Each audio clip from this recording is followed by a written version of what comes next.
What characterizes the Nordic measures to combat violence against women and girls?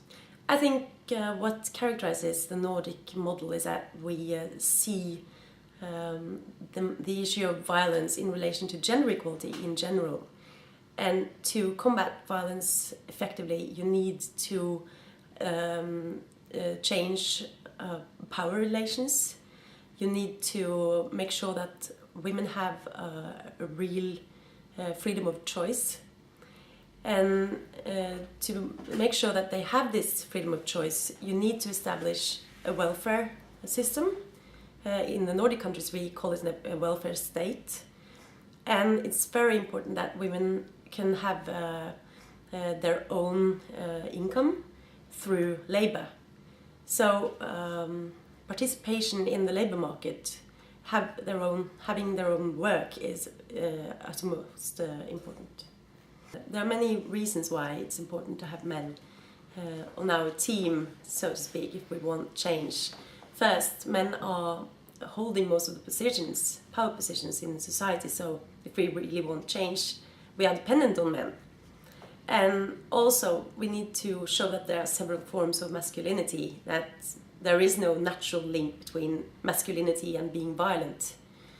And we also need new role models, and we want men to be solidaric with their female counterparts in our societies. So men are really important. What are the greatest challenges when it's come to engaging men and boys in combating violence against women and girls?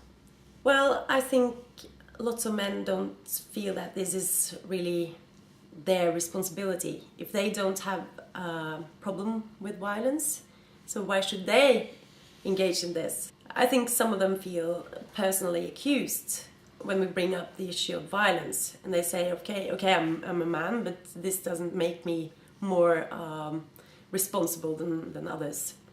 And I think men have to see and realize that they play an important role in changing this, and that this also has to do with gender inequality and in unjust distribution of power. What makes me optimistic is that I can see that there are more and more men who actually involve themselves, and we have seen in Norway that we have had some male ministers of justice who have really involved themselves, and I think that helps. And within the police force, we have also seen lots of male role models who have involved themselves. What kind of progress have Nordic countries reached so far, and what are the reasons for this progress?